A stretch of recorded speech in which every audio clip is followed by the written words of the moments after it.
عمران خان هغه څوک چې د کرکټ له خاورې شروع او بالاخره تر صدراعظمي رسیږي او تر سقوط پورې. نن غواړم د عمران خان د زیږېدو نه ونیسه تر حکومتولي او بالاخره تر سقوط پورې د ژوند کیسه تاسو ته وکړم. هغه څوک چې د په حکومت کې پښتنو او افغان مهاجرینو یو آرامه ساه واخیستله. نن غواړم تاسو د عمران خان په باره کې د ژوند مستند ولرم. نو که غواړئ د ژوند مستند وګورئ تر اخره پورې له پښتو یوټیوب سره اوسئ. مخکې د ویډیو لیدلو نه کافي ده زموږ د پښتو یوټیوب در سره سبسکرایب کړئ او په یو لایک سره له موږ نه زیات سپورټ او حمایت وکړئ. عمران خان چې پوره نوم یې عمران احمد خان نیازی دی په 1952 کال کې د لاهور په یوې پښتني کورنۍ کې پیدا شوی دی. د عمران خان پلار اکرم خان د پیښور د کرکی سیمې څخه دی. عمران خان هغه څوک چې د پی ټی آی ګوند مشر دی. پی ټی آی چې مختصر د پاکستان تحریک انصاف ګوند دی. دغه مشر عمران خان دی چې په 119 چوکیو په پارلمان کې یو پیشتازه غړی و. عمران خان په مختلفو پوهنتونونو کې زده کړې کړي چې له هغې جملې څخه آرچي سن او اکسفورډ پوهنتون کې د خپلې زده کړې پای ته رسولي دي. هغه 14 کلن و چې له کرکټ سره مینه پیدا شوه او کرکټ یې شروع کړ. بالاخره همداسې کرکټ ته دوام ورکړ او 20 کاله یې حرفوي کرکټ وکړ او په خپل حرفوي کرکټ کې وکولی شول چې 3800 حرفوي او ثبت شوي منډې یا رنزونه وکړي او 360 وایکټې حرفوي او ثبت شوي وایکټې واخلي. په دې حال کې 8 نمبر نړیوال لوبغاړی و چې حسابیږي. بعد هغې نه په 1992 کال کې چې ده وکولی شو پاکستان ته جام وګټي د خدای حافظي له کرکټ سره وکړله. بعد هغې نه د لندن ښار پلیبای ته یا شپني کلوپونو ته لاړه چې هلته یوې ښځې سره اشنا شه چې په نامه د جیماما ګول سمیت وه او په 1995 کال کې له هغې سره واده وکړ. خلک داسې وایي چې هغې اسلام هم قبول کړی و او له عمران خان څخه یې 2 بچي پیدا شول.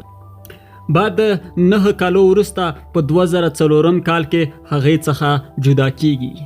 بعد هغې نه په 2015 کال کې د ریحام خان سره واده کوي.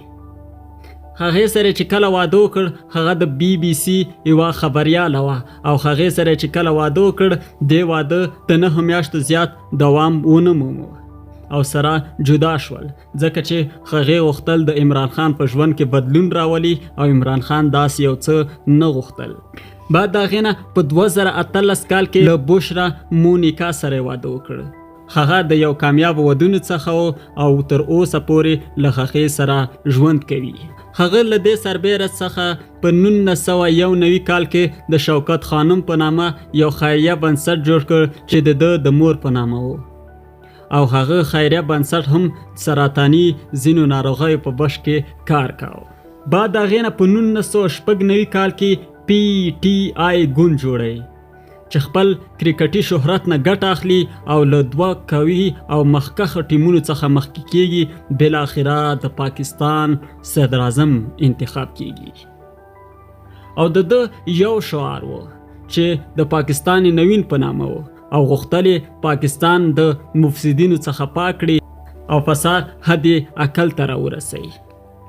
بعد هغې نه د حکومت شروع کیږي. هغه وخت راورسېده چې د افغان مهاجرو په پاکستان کې یو آرامه ساه واخیستله او وشو کولی خپل ژوند ته په یو آرام ډول سره ادامه ورکړي او پښتانه د ډېر اذیت او آزار څخه په امن پاتې شول.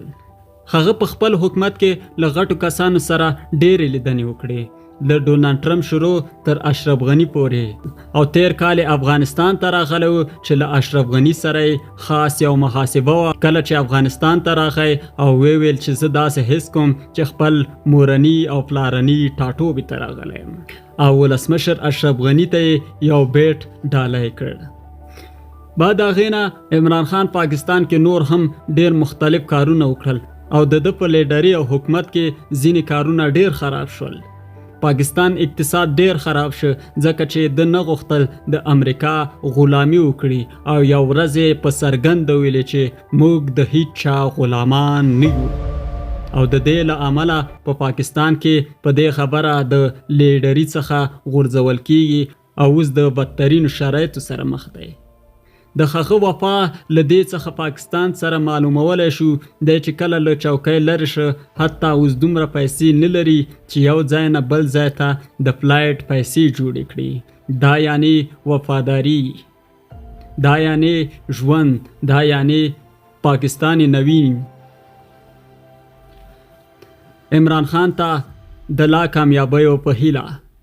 که ویډیو مو خوښه شوي حتما ویډیو لایک کړئ، چینل سبسکرایب کړئ او په یو لایک سره زموږ څخه ډیر حمایت وکړئ.